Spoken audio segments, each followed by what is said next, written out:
Selamat malam Bapak Ibu dan saudara-saudara yang dikasihi Yesus Kristus.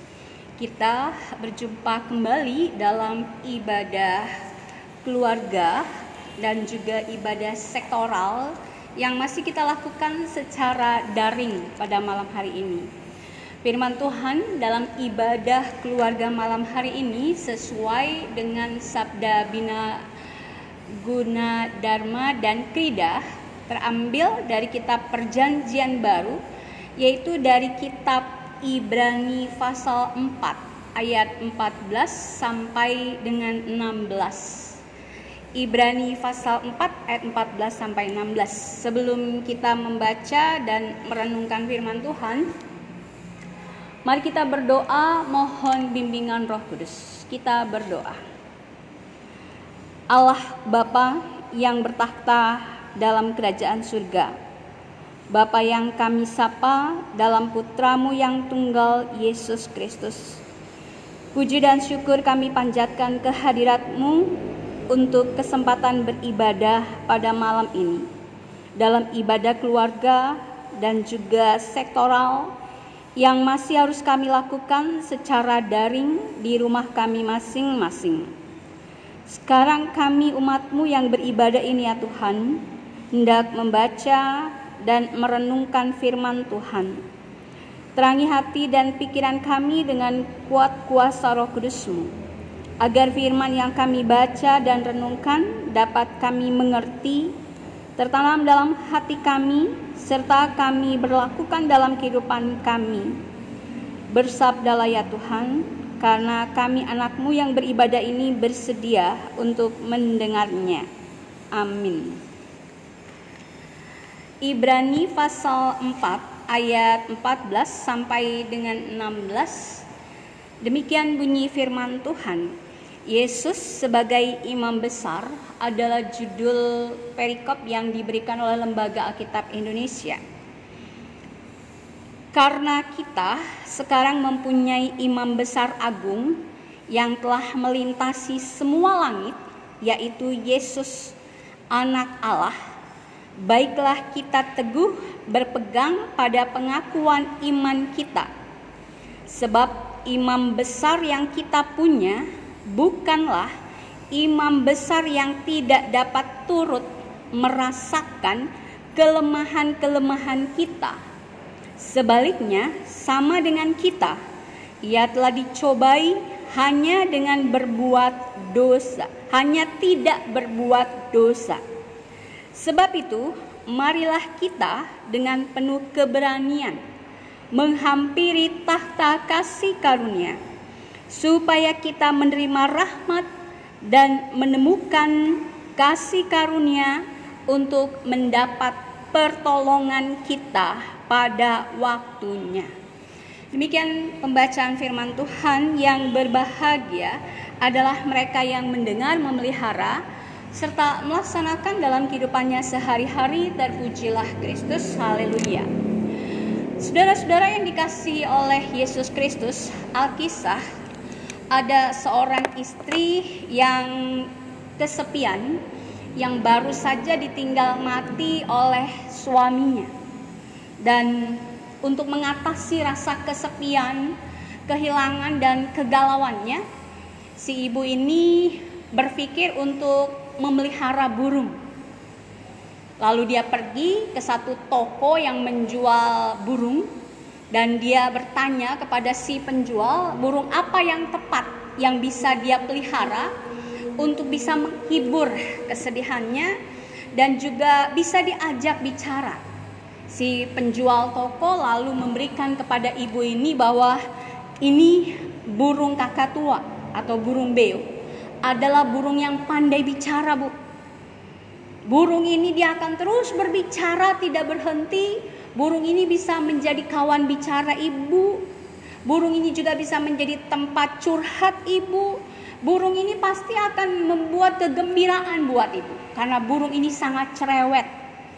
Ibu itu tertarik dan dia membeli burung kakatua itu dan dibawa pulang ke rumah. Setiap hari dia tunggu ini burung kakatua, burungnya ini kok tidak bicara. Setiap hari dia tunggu, kok tidak bicara apapun. Selama 1 minggu kemudian si ibu ini dia balik lagi ke toko, lalu dia komplain kepada si penjual burung ini, "Pak, saya sudah tunggu-tunggu ini burung untuk berbicara, tapi dia tidak bicara apapun, dia hanya diam. Padahal Bapak bilang bahwa burung ini cerewet, burung ini akan terus berbicara, tapi saya tidak mendengar sepatah kata pun keluar dari burung ini." Lalu si penjual toko ini heran. Padahal burung ini terkenal sebagai burung yang terus bicara. Tapi kenapa dia tidak mau bicara ya Bu? Oh, barangkali Ibu ada satu yang kelupaan. Burung ini juga suka dengan cermin. Ibu beli cermin, lalu Ibu taruh di dalam kandang. Kalau burung ini dia melihat dirinya dari cermin, maka burung ini akan terus berbicara karena merasa dia berbicara dengan dirinya di cermin.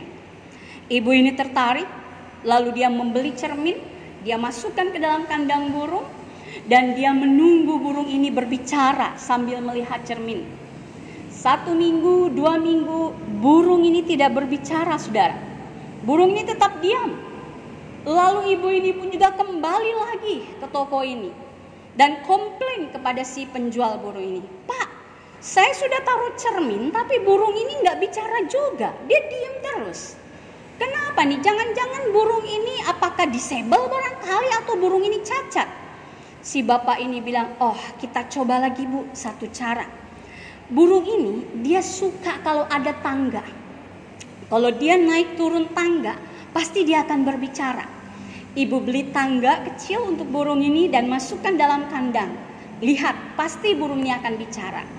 Lalu si ibu itu pun juga tertarik dengan usulan si penjual burung ini.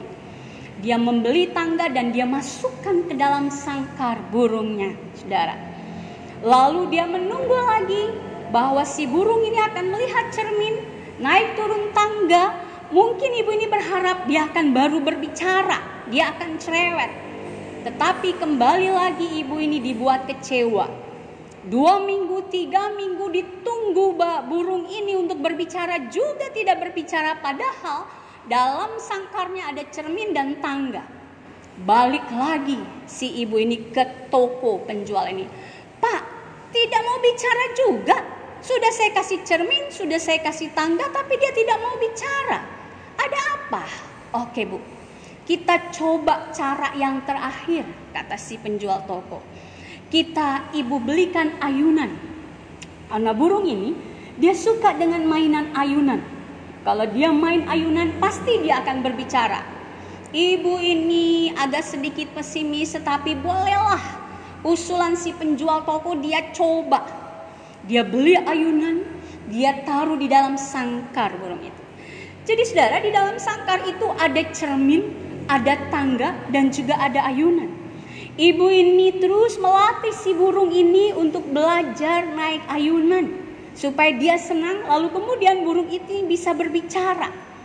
Tapi yang terjadi saudara, suatu hari si ibu ini berlari ke toko si penjual burung. Dia marah, dia emosi, dia bilang kepada si penjual toko, burung saya mati Pak." Lalu tapi sebelum dia mati, baru dia bisa bicara. Lalu si penjual toko itu tertarik. "Apa Bu yang dikatakan si burung itu di saat-saat terakhirnya? Apa yang dia katakan?" Burung itu dengan suara lirih Pak, dia bilang bahwa apa di toko itu nggak jual makanan. Saudara, ternyata burung itu tidak dikasih makan. Ibu bapak dan saudara-saudara yang dikasihi oleh Yesus Kristus, kita berada dalam masa pandemi COVID-19 yang sudah berlangsung hampir 7 bulan ini. Tentu ada banyak orang yang ketika kita terkurung di rumah kita menjadi kesepian, kita merasa sendiri, kita butuh teman untuk bicara, kita butuh orang untuk curhat. Di masa pandemi ini juga bisa menimbulkan dampak-dampak pada orang-orang yang tidak betah, di mana dia harus tinggal sendiri dalam rumahnya. Dampaknya bisa frustasi, dampaknya bisa stres, bisa marah sendiri dan mengutuki kenapa sih pandemi ini tidak berakhir, saudara. Bahkan kalau imannya tidak kuat, tentu dia juga akan bertanya kepada Tuhan, Tuhan di mana kuasa-Mu? Sudah 7 bulan kami harus berdiam di rumah, kami harus beribadah di rumah, kami tidak bisa bersekutu. Sudah hampir 7 bulan gereja Tuhan kosong, sepi. Padahal kami rindu untuk beribadah kepada Tuhan. Kalau tidak kuat imannya, saudara, pandemi COVID-19 ini akan membawa dampak meragukan tentang Allah yang kuasa, Allah yang katanya hebat, Allah yang katanya di atas segala-galanya. Tetapi 7 bulan ini kami tidak melihat kuasa Allah bekerja dalam kehidupan yang sekarang ini sedang susah. Saudara-saudara yang dikasihi oleh Yesus Kristus, ketika kita berada dalam situasi yang seperti itu, firman Tuhan berbicara pada malam hari ini.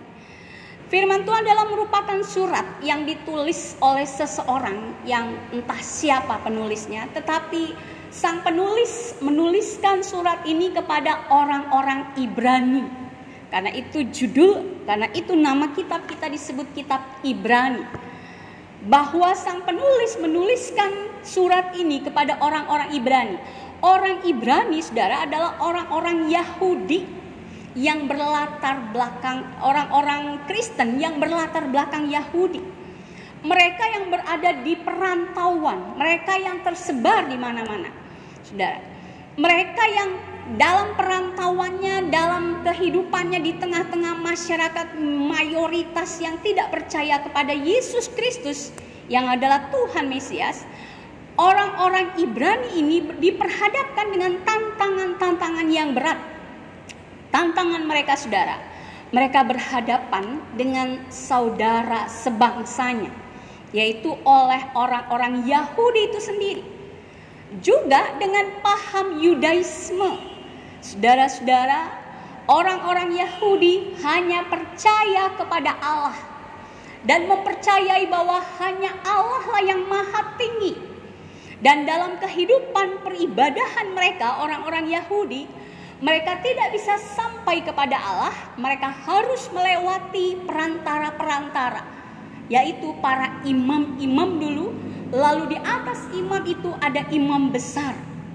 Nah, dalam kehidupan peribadahan mereka, orang-orang Yahudi ini, mereka merasa bahwa mereka memiliki imam besar, dan imam-imam dan imam besar inilah yang akan menjadi perantara mereka dengan Allah untuk mereka berbicara, menyampaikan apa yang menjadi permohonan mereka. Lalu sementara itu mereka melihat orang-orang Ibrani, saudara mereka sebangsa tadi, sama-sama orang Yahudi yang percaya kepada Yesus Kristus. Mereka bertanya kepada orang-orang Ibrani, siapa imam kalian? Kalian berdoa kepada siapa? Siapa perantara kalian? Saudara-saudara, mereka juga, ajaran Yudaisme ini juga mengecilkan Yesus Kristus yang katanya orang Ibrani adalah Allah maha besar, Allah maha hebat. Yesus yang katanya Allah dan anak Allah, pada kenyataannya Allah kalian itu mati di atas kayu salib. Apakah sebegitunya kekuasaan Allah kalian, yaitu Yesus Kristus? Ejekan-ejekan seperti itu, saudara, yang diterima oleh orang-orang Ibrani. Nah, untuk menguatkan mereka itulah sang penulis kitab Ibrani, dia menuliskan nasihat-nasihat firman Tuhan untuk memberi kekuatan kepada mereka. Penulis kitab Ibrani mau katakan kepada orang-orang Ibrani yang membacanya bahwa Allah kita dalam Yesus Kristus itu adalah Allah yang hebat, Allah yang besar, Allah yang melebihi, bahkan lebih daripada Musa sekalipun. Orang-orang Yahudi, saudara, ajaran Yudaisme, mereka sangat mengeluh-elukan dan menganggap Musa, sang pembawa hukum Taurat, di atas segala-galanya. Musa itulah imam yang paling besar. Dan ajaran Yudaisme juga, saudara, mengajarkan tentang adanya tahapan-tahapan langit, Langit pertama, langit kedua, sampai langit yang ketujuh barangkali saudara. Dan ajaran Yudaisme juga memahami bahwa yang tertinggi adalah Allah, di bawah Allah adalah malaikat-malaikat. Nah, malaikat-malaikat inilah yang menjaga dan melindungi manusia. Manusia berada stratanya di bawah malaikat-malaikat ini. Itu ajaran Yudaisme, saudara, yang memahami bahwa Yesus adalah manusia. Yesus tidak lebih tinggi daripada malaikat-malaikat. Penulis kitab Ibrani mengatakan kepada mereka, Yesus di atas segala-galanya. Karena Yesus itu adalah Allah itu sendiri, saudara-saudara. Nah, lalu apa yang dikatakan oleh perikop kita, Bapak, Ibu, dan saudara-saudara? Untuk menjawab pertanyaan atau untuk menjawab pelecehan yang dilakukan oleh orang-orang yang tidak percaya kepada Yesus Kristus, yang menanyakan, siapa imam besar kalian? Penulis kitab Ibrani mau katakan kepada mereka juga dan kepada kita. Kata Ibrani, firman Tuhan, karena kita sekarang mempunyai imam besar agung yang telah melintasi semua langit, yaitu Yesus anak Allah, baiklah kita teguh berpegang pada pengakuan iman kita. Saudara, perikop kita Ibrani pasal 4 ayat 12 sampai dengan 16 mau menyampaikan beberapa hal. Yang pertama dari ayat yang ke-14, saudara, penulis mau katakan bahwa Yesus Kristus itu adalah imam besar agung. Imam besar agung. Dialah yang telah melintasi semua langit. Kalau ajaran Yudaisme tadi mempercayai langit itu terdiri dari tingkat-tingkatan, begitu. Penulis ini mau katakan Yesus melintasi semua langit itu. Dan Yesus itulah imam besar. Percaya kepada Yesus, datang kepada Yesus, berdoa kepada Yesus, maka kita sudah berbicara dengan Allah. Karena Yesus itu adalah Allah sendiri, saudara. Lalu kata sang penulis Ibrani, firman Tuhan katakan di ayat yang ke-14 tadi, saudara, ketika kita mempercayai bahwa Yesus itu adalah Allah sendiri dan dia adalah imam besar agung, dialah yang menjadi perantara kita untuk kita berjumpa dengan Allah, saudara. Firman Tuhan mengatakan di ayat yang ke-14, berpegang teguh pada pengakuan iman kita. Berpegang teguh pada pengakuan iman kita. Ibu, bapak, dan saudara-saudara yang dikasihi oleh Yesus Kristus, kita bisa mengerti kenapa penulis Ibrani menasehatkan dan mengajak orang-orang Ibrani, dan juga mengajak ibu, bapak, dan saya untuk kita berpegang teguh pada pengakuan iman kita. Orang-orang Ibrani pada waktu itu, ketika mereka diejek, ketika mereka dilecehkan tentang Tuhan mereka dalam Yesus Kristus, di antara mereka ada yang goyah dan meragukan apa benar Yesus itu adalah Allah atau anak Allah. Kepada kita, saudara, di tengah-tengah pandemi COVID-19 ini, ketika kita sudah mulai diperhadapkan dengan masalah-masalah kesepian tadi, kesulitan ekonomi, ketika kita merasa bahwa kenapa kita harus di dalam rumah aja, kita sudah tidak bisa lagi bersay hello secara langsung dengan saudara-saudara sesama persekutuan kita. Kita cuma bisa bicara lewat Zoom atau lewat WA atau lewat medsos lainnya. Tapi kita tidak bisa bercipika-cipiki lagi. Kita tidak bisa lagi bersalaman. Di antara kita mungkin kita merasa bahwa sekarang ini kita mengalami kesusahan, kita mengalami kesulitan. Nah, kesulitan-kesulitan yang seperti itulah, saudara, yang seringkali bisa mengendorkan iman percaya kita. Mengawali tadi khotbah saya katakan, situasi pandemi COVID-19 ini juga membawa dampak secara psikologis, dampak secara psikis juga kepada kita, dampak secara fisik, saudara. Secara fisik adalah kalau kita terpapar atau tertular, maka kita sakit corona. Tetapi dampak secara psikologis dan psikisnya adalah kita jadi stres tadi. Lalu ketika iman kita tidak kuat, kita jadi bertanya kepada Tuhan, Tuhan, di mana Engkau? Saudara-saudara, firman Tuhan di ayat 14 mau mengatakan dan mau mengingatkan kita, mau meneguhkan kita, jangan lepaskan Tuhan. Berpegang teguhlah kepada Yesus Kristus Tuhan, imam besar yang agung, juru selamat kita. Yesus yang sudah mati di atas kayu salib, dia bersedia mendengar apa yang menjadi keluh kesah kita. Yesus tahu, dan Yesus juga yang akan menolong saudara dan saya. Saudara, jangan tinggalkan Tuhan.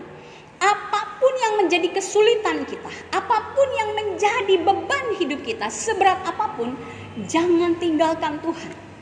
Tetap berpegang kepada firman Tuhan. Tetap percaya kepada Yesus Kristus sebagai Tuhan dan Juru Selamat kita, yang akan menolong kita, yang akan membebaskan kita dari kesulitan kita, dari kesepian kita, dari kegalauan kita. Saudara tidak perlu membeli burung untuk saudara merasa bisa bicara. Tidak.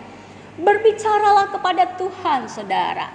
Datanglah ke hadirat Tuhan, ngobrollah kepada Tuhan. Memang Tuhan bukan seperti burung beo atau kakatua yang bisa menjawab ketika kita berbicara kepada Tuhan, lalu tiba-tiba ada suara. Barangkali saudara akan ngibrit. Kalau saudara lagi berdoa tengah malam, saudara menangis, Tuhan, saya menghadapi masalah yang berat, saya kesulitan ekonomi, saya sedang sakit corona. Saudara tengah malam, saudara lagi berdoa sambil nangis-nangis, lalu kemudian ada suara, hei Siska, jangan takut. Barangkali saudara akan lari. Tuhan memang tidak bisa berbicara secara langsung kepada kita, tapi lewat firman-Nya, saudara, Dia akan berbicara. Dia akan menjawab apa yang menjadi keluh kesah kita, apa yang menjadi kegalauan kita. Karena itu, datang kepada Tuhan, baca firman Tuhan. Itu yang akan meneguhkan iman percaya kita kepada Tuhan.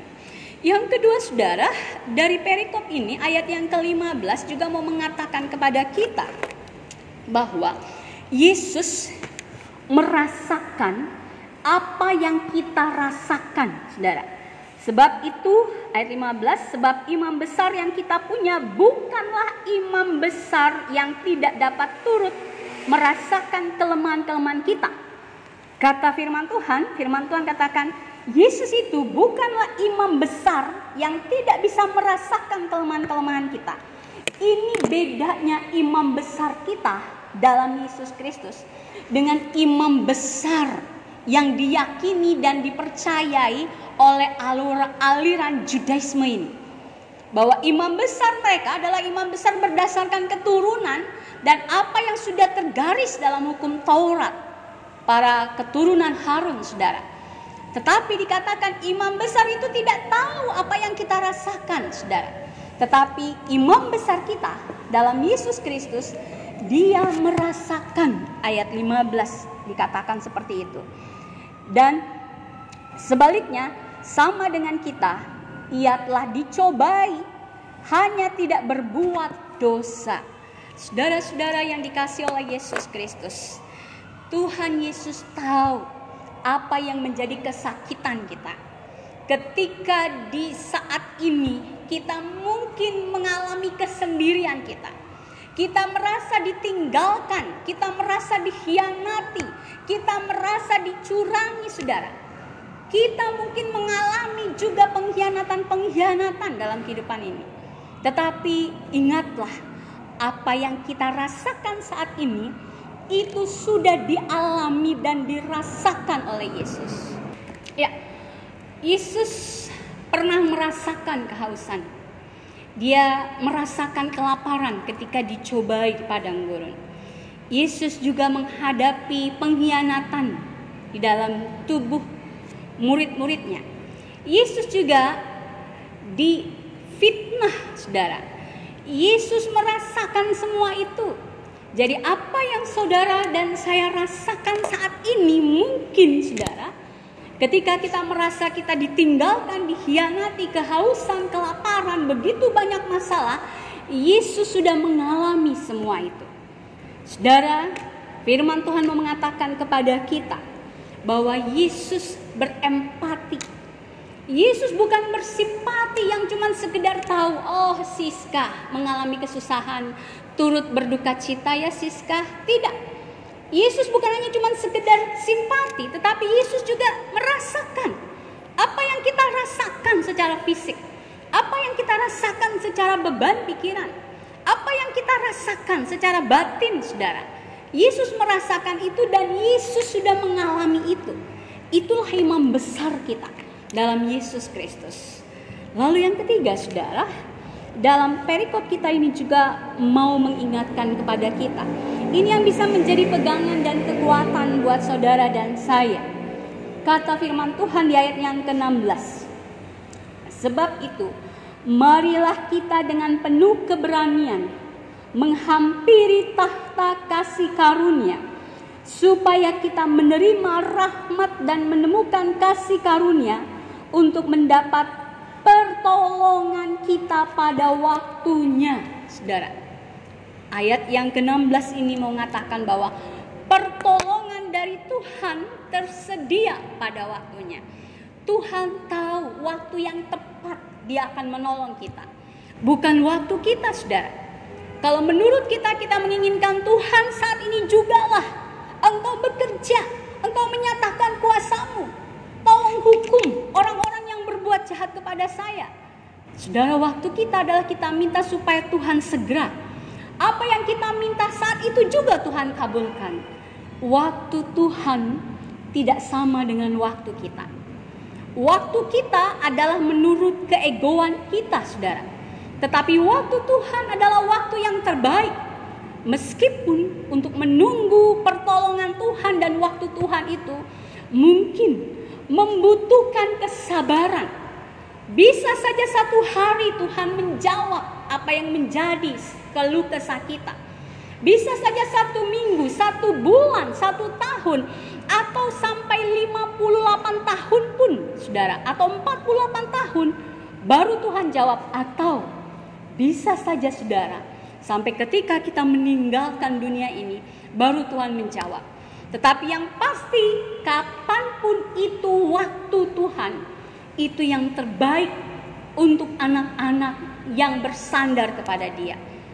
Oleh karena itu, saudara, firman Tuhan mau mengingatkan kita untuk kita menyerahkan seluruh yang menjadi keluh kesah kita, untuk kita menyerahkan kepada Tuhan apa yang menjadi beban hidup kita, apa yang menjadi pergumulan kita.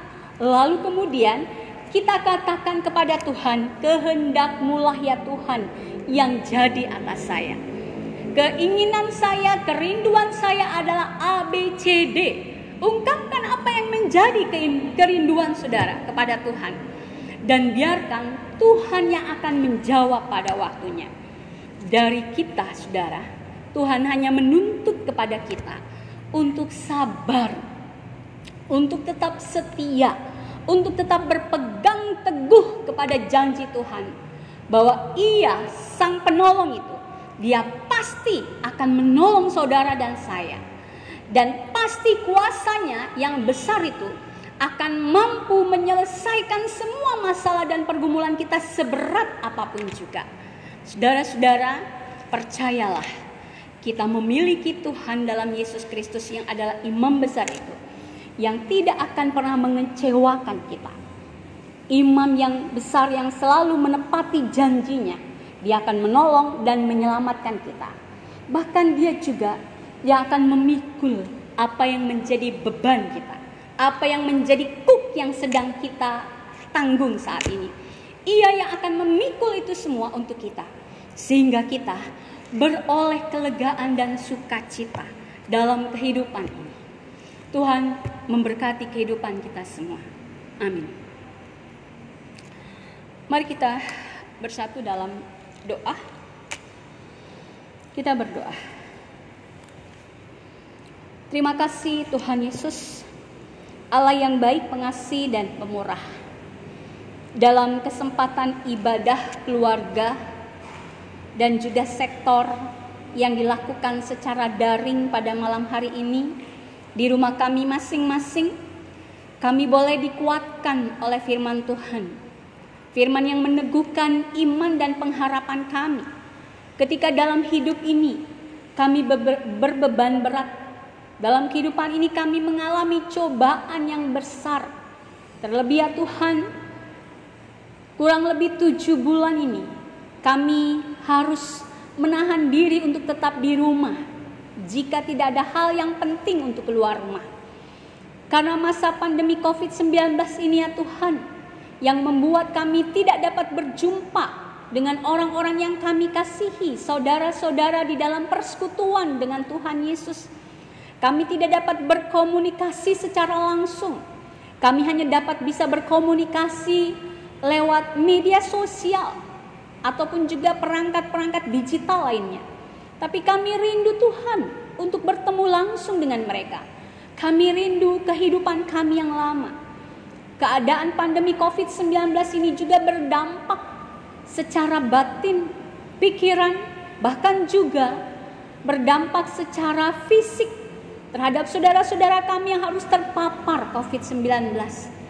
Ya Tuhan, terima kasih untuk firman-Mu yang menguatkan dan meneguhkan kami, untuk kami tetap berpegang teguh pada pengakuan kami, iman kami, bahwa sungguh kami memiliki Tuhan Yesus yang adalah Allah yang sejati, Tuhan Yesus yang adalah imam besar yang agung, Tuhan Yesus yang telah mati dan bangkit, bahkan telah kembali pada kehidupannya di surga. Tuhan Yesus yang tidak hanya duduk diam di tahtanya yang kudus di surga dan melihat kami manusia di muka bumi ini yang berjuang sendiri menghadapi kesusahan dan kesulitan ini. Kami memiliki Tuhan yang hidup, Tuhan yang pernah merasakan betapa susah dan sakitnya kehidupan ini. Terima kasih untuk firman-Mu Tuhan, firman yang menguatkan kami bahwa Yesus juga merasakan apa yang kami rasakan secara manusia saat ini. Kami merasakan kesepian, kami merasakan kegalauan, kami merasakan kesulitan ekonomi, sehingga kami tidak tahu apakah kami bisa makan dan minum esok hari. Kami juga merasakan dikhianati, kami merasakan ditinggalkan, kami merasakan sendiri ya Tuhan. Yesus telah mengalami semua itu ketika Ia menjadi manusia. Itulah yang menjadi sumber kekuatan kami ya Tuhan, bahwa Tuhan berempati dengan kami anak-anak-Mu. Biarlah kami tetap berpegang teguh dalam iman percaya kami kepada Tuhan Yesus. Firman-Mu juga mengingatkan kami ya Tuhan, untuk kami menanti waktu Tuhan. Karena pertolongan Tuhan itu pasti ya dan amin adanya. Dan waktu Tuhan itulah waktu yang terbaik untuk kami anak-anak-Mu. Bukan waktu kami, bukan menurut keinginan kami. Ya Tuhan, tolong kami anak-anak-Mu untuk kami menanti waktu Tuhan dengan sabar, dengan setia dalam kehidupan beriman kami dengan Tuhan. Dan menanti pertolongan Tuhan dengan selalu bertekun dalam doa, dalam pembacaan firman Tuhan, sehingga kami diberikan kekuatan, sukacita, dan damai sejahtera dalam kami menjalani hidup dan kehidupan ini yang semakin susah dan semakin sulit ini. Terima kasih untuk firman-Mu ya Tuhan. Kami berdoa untuk keluarga-keluarga yang beribadah pada malam hari ini di rumah mereka masing-masing.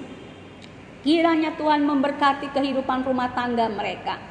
Tuhan memberkati setiap kepala keluarga dalam tugas dan tanggung jawabnya bekerja mencari nafkah. Tuhan berkati setiap ibu rumah tangga yang melayani suami, anak-anak, dan keluarganya. Tuhan berkati anak-anak, berkati seisi anggota keluarga dengan kesehatan, kekuatan iman, dan sukacita dalam kami melayani dan melaksanakan fungsi kami masing-masing.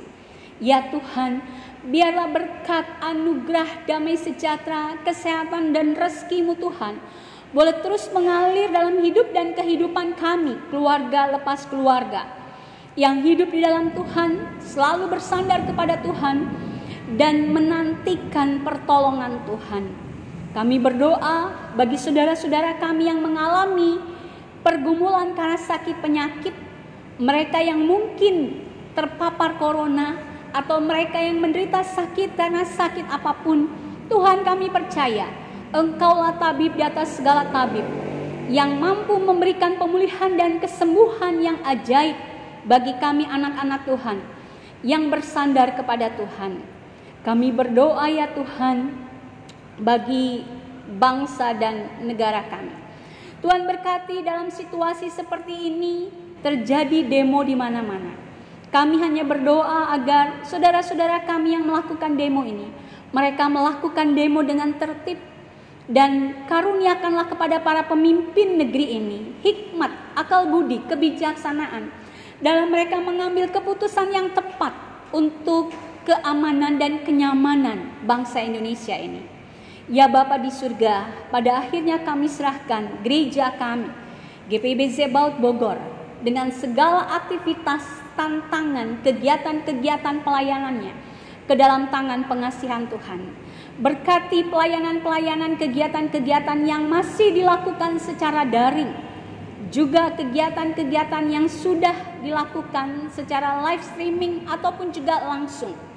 Berkati tim kerja Inforkom ya Tuhan, dalam mereka terus melayani para pelayan-pelayan Tuhan untuk melakukan rekaman-rekaman untuk ibadah-ibadah yang dilakukan, baik secara langsung, live streaming ataupun juga daring.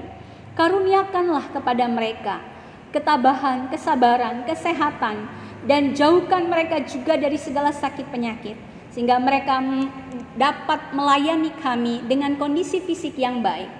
Ya Tuhan Yesus, inilah doa, syafaat, dan syukur kami.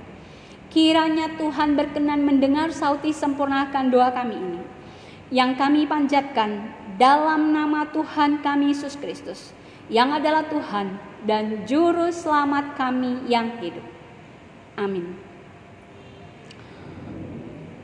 Demikian sapaan malam dalam ibadah keluarga Rabu pada malam hari ini. Selamat beristirahat. Tuhan memberkati kita. God bless you.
Salam sejahtera Ibu Bapak Saudara yang dikasihi oleh Tuhan Yesus Kristus. Warga jemaat GPIB Zebaut Bogor. Saya Pendeta Lian Sihotang selaku Ketua Tim Satgas COVID-19 Zebaut Bogor. Dalam hal ini menyampaikan bahwa dalam waktu yang belum ditentukan, kita belum dapat menentukan waktu atau jadwal ibadah tatap muka di gereja. Nanti akan ada pengumuman lebih lanjut lagi berkaitan dengan ibadah tatap muka tersebut. Namun, dalam hal ini kami akan memberikan atau menyajikan sosialisasi tentang protokol kesehatan di dalam peribadatan yang sekiranya ke depan akan menjadi panduan kita atau menjadi kebiasaan baru normal kita. Kiranya Ibu Bapak Saudara, kita sekalian dapat sama-sama menyimak dan dapat memperhatikan langkah demi langkah, sehingga kita betul-betul dapat melakukan yang terbaik, menghadirkan kondisi yang terbaik, dan tentu semua ini hanya untuk hormat dan kemuliaan nama Tuhan. Tuhan Yesus memberkati. Selamat menyaksikan.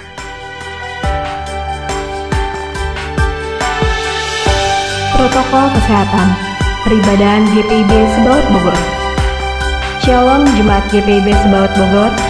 Memasuki masa new normal, berikut akan disampaikan protokol kesehatan yang diberlakukan guna memutus rantai penularan virus COVID-19. Tempat cuci tangan tersedia di sebelah kiri kanan pintu masuk utama gedung gereja, pintu masuk GSG 1 dan pintu masuk GSG 2. Rambu-rambu protokol kesehatan.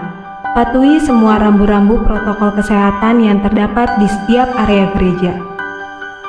Penyemprotan disinfektan dilakukan setiap seminggu 2 kali dan akan dilakukan setiap setelah peribadahan dalam gedung gereja.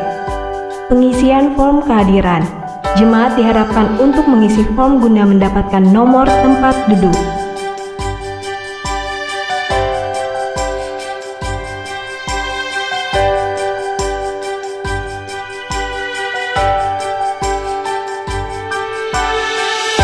Pengecekan suhu badan. Jemaat yang akan masuk beribadah akan diperiksa suhu badannya pada gerbang pintu masuk gedung gereja.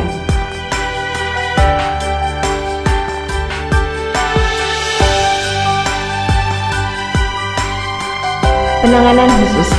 Bagi jemaat yang terdapat bersuhu badan di atas batas 37,5 derajat Celcius akan dibawa ke bidang kesehatan dan mendapatkan penanganan khusus.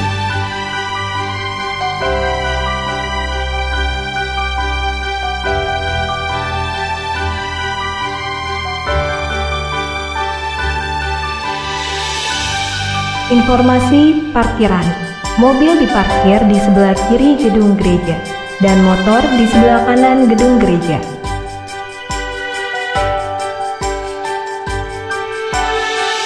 Cuci tangan sebelum masuk ruang ibadah. Cucilah tangan dengan baik dan benar sesuai standar protokol kesehatan yang berlaku.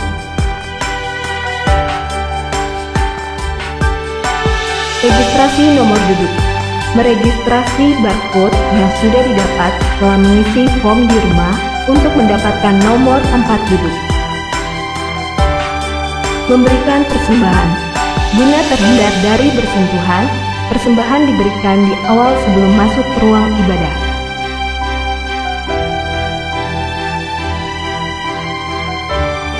Mencocokkan nomor tempat duduk. Presbiter bertugas akan menunjukkan nomor tempat duduk sesuai dengan nomor yang tersedia di bangku-bangku.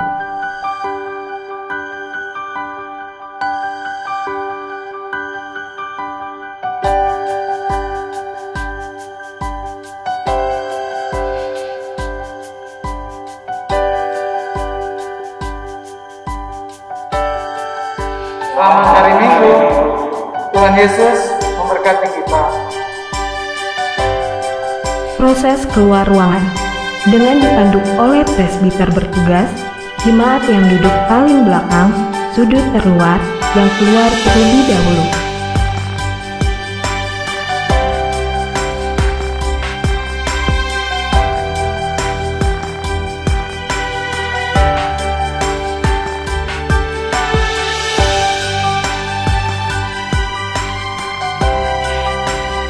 Ibu Bapak, saudara yang dikasihi Tuhan, demikianlah video sosialisasi tentang protokol peribadatan yang dapat kami sampaikan. Kiranya ini boleh menjadi panduan untuk kita sama-sama untuk di waktu ke depan kita akan bersama-sama mengikuti peribadahan tatap muka.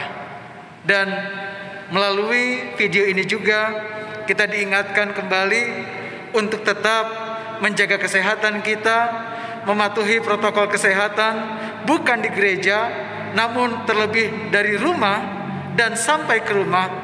Dan tentu kita berpengharapan kepada Tuhan tentang masa yang lebih baik akan Tuhan berikan kepada kita.